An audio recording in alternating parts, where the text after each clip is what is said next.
Hello and welcome back. तो start करते हैं जहाँ से हमने छोड़ा था। तो but in the hearts of all who lived in the solitary house in the middle of the valley there was a single hope, help from God. तो मतलब एक बार समझ ले लेते हैं हमने क्या पढ़ा था। हमने पढ़ा था कि उसके ये जो इसका नाम था लेंचो, ये फार्मर था, ये फसल उगाता था, लेकिन एक दिन तूफ़ान आया और इसकी फसल ख़राब हो गई। तो अब हम देखने वाले हैं तूफ़ान के बाद का सीन कि अब ये क्या करेगा।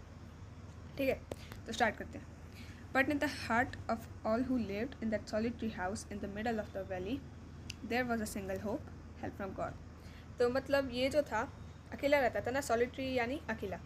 तो सबके दिलों में जो भी उधर अकेले रहते थे वैली में, मतलब इसी की बात हो रही है, तो उनके मन में एक आशा थी, एक उम्मीद थी, किससे? भगवान से। तो मतलब जब हम फंस जाते तो हम भगवान को प्रे करते ना, तो बस वही बात है कि help from God. Don't be so upset, even though this seems like a total loss. Remember, no one dies of hunger. तो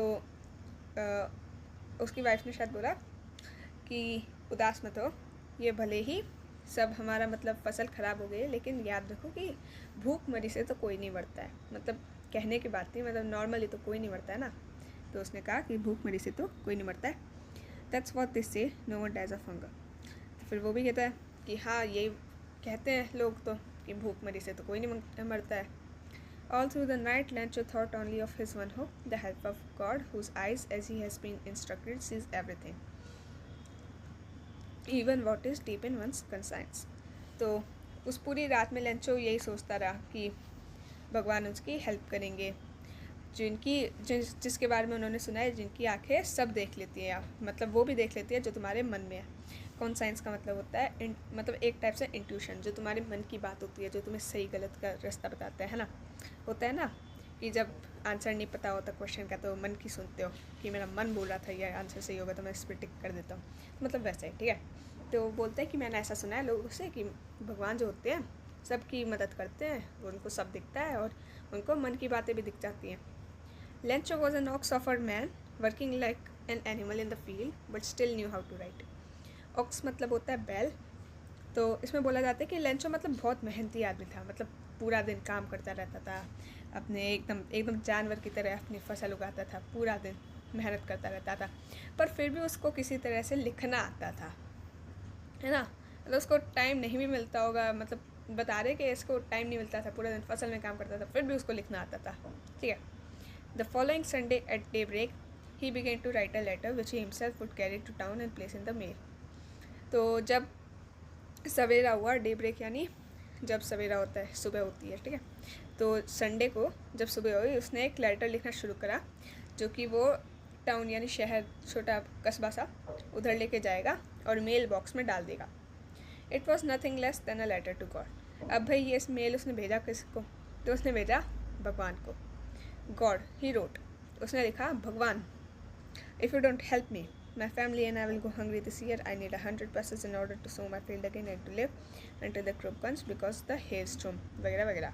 तो उसने बोला कि भगवान, अगर आप मेरी हेल्प नहीं करेंगे तो मुझे और मेरी फैमिली को भूखा सोना पड़ेगा, मतलब पूरे साल भूखा रहना पड़ेगा। मुझे 100 पैसों की ज़रूरत है। पैसों नहीं, पैसों क्या होती है? एक करेंसी होती है, साइड में लिखा है, एक करेंसी होती है लैटिन अमेरिकन कंट्रीज़ में, उधर की होती है, ठीक है।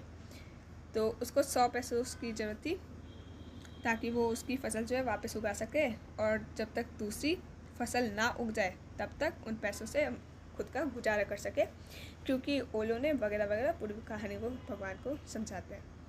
ही wrote to God on the envelope, put the letter inside and still travelled went to town. उसने उस एनवलप पे जो खत लिखा था उस पर टू गॉड लिख दिया। एड्रेस तो भाई उसे पता नहीं था, तो उसने सीधे टू गॉड लिख दिया और फिर लिया और उसे टाउन में लेके चला गया। At the post office he placed a stamp on the letter and dropped it into the mail box. Post office में उसने अपना लेटर लिया, उस पर स्टैम्प लगाई और फिर उसको मेल बॉक्स में डाल दिया, ठीक है। One of the employees who was a postman and also helped at the post office went to his boss laughing heartily and showed him the letter to God. तो उनमें से एक एम्प्लॉय ने वो लेटर पढ़ लिया, ठीक है। तो वो हंसता हुआ अपने बॉस के पास गया, मतलब laughing heartily and showed him the letter to God. तो अपने बॉस के पास गया और उसको ये लेटर जाके उसने दिखा दिया। Never in his career as a postman had he known that address.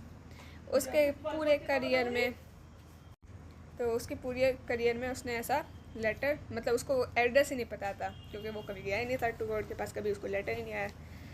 The post master, a fat amiable fellow, also broke out laughing. तो जो पोस्ट मास्टर था वो भी फैट एमिएबल, मोटा आदमी, एमिएबल यानी होता है फ्रेंडली। मतलब तो कुछ लोग होते हैं ना जिनको देख के तुम्हें वाइब्स आ जाती हैं कि भाई ये मस्त आदमी है, मतलब ऐसे हंसता खिलखिलाता खुशहाल जिंदगी जीने वाला आदमी, ऐसा था वो, ठीक है। ऑल्सो वो भी हंसने लग गया ये पढ़ के, but almost immediately he turn serious and tapping the later on his desk commented. फिर एकदम से सीरियस होके अपनी सीरियस हो जाते हैं तो डेस्क पे टैप करने लग गया और फिर बोला कि व्हाट फेथ, मतलब कितनी उसको फेथ है गॉड में, कितना भरोसा है भगवान पे। मतलब ऐसा, मतलब हम मानते हैं कि भगवान होते हैं, लेकिन उसको इतना भरोसा है कि उसने सीधे लेटर ही भेज दिया भगवान को, ये सोचते हुए कि वो उनकी हेल्प कर देंगे। I wish I had the faith of the man who wrote this letter starting up a correspondence with God. तो विश करता है कि काश उसके पास भी इतना ज़्यादा फेथ होता, भरोसा होता कि उस आदमी जैसा जिसने लेटर लिखा था। स्टार्टिंग अप करस्पेंडेंस विद गॉड, करस्पेंडेंस का मतलब होता है जब तुम लेटर्स और ये ईमेल्स वीमेल से आपसी बात करते हो ना, तो इनको करस्पॉन्डेंस कहते हैं। एक तरह से कह सकते हैं conversation, but from letters, by the letters, ठीक है। So in order not to shake the, हाँ ये करस्पॉन्ड एक तरह से कीवर्ड हो सकता है, और इसमें एक सॉलिटरी भी कीवर्ड हो सकता है, तो देख लेना। और एमिएबल के ऐसे सिनोनिम्स पूछे जा सकते हैं तुम्हारे एग्ज़ाम में, तो उसे देख लेना, ठीक है। So in order not to shake the writer's faith in God, the postmaster came up with an idea. तो अब उसका इतना भरोसा था भगवान पे, तो उसको भी दया आ गई भाई कि हम ही इसकी हेल्प कर देते हैं। भगवान तो बेचारे को क्या ही पता होते हैं नहीं होते, लेकिन उसका पर इतना भरोसा है, उससे तोड़ना नहीं चाहिए, तो हम उसकी हेल्प कर देते हैं। तो पोस्ट मास्टर के पास आइडिया आया और बोला कि वो इस लेटर का आंसर करेगा, ठीक है, answer the letter. But when he opened it, it was evident that to answer it he needed something more than goodwill, ink and paper. पर जब उसने वो खोला, लेटर खोल के पढ़ा, तो उसने देखा कि इसका आंसर करने के लिए उसको अपनी गुडविल यानी अच्छाई जो थी उसको उससे ज़्यादा चाहिए होगा। But he stuck to his resolution. He asked for money from his employers. He himself gave part of his salary and several friends for his ability to give something for charity. पर वो अपनी बात पर अड़ा रहा और उसने अपने एम्प्लॉयज से पैसे मांगे। उसने खुद अपनी सैलरी से बांट के एक पैसे दिए, पैसे जमा करे, और उसके दोस्तों ने भी पैसे उसको हेल्प करने के लिए दिए। Obliged to give something for an act of charity, obliged यानी, तो मतलब उसके सभी दोस्तों ने ये आभार मानते हुए कि वो दान कर रहे हैं, for an act of charity यानी मतलब वो किसी को दान कर रहे हैं, ये मानते हुए उन्होंने भी पैसे दे दिए। तो ये देख लेना, ये एग्जाम में पूछ सकता है कि for an act of charity किस चीज़ के लिए यूज़ करा गया है इधर, ठीक है। It was impossible for him to gather the 100 pesos, so he was able to send the farmer only a little more than half. तो उस 100 पैसेज बहुत होते होंगे उधर के उसमें, तो वो आधे से कुछ ज़्यादा ही दे पाया था, यानी 60-70 रुपये ही 60-70 पैसे दे पाया होगा। He put the money in an envelope addressed to Lencho and with it a letter containing a single word as a signature card.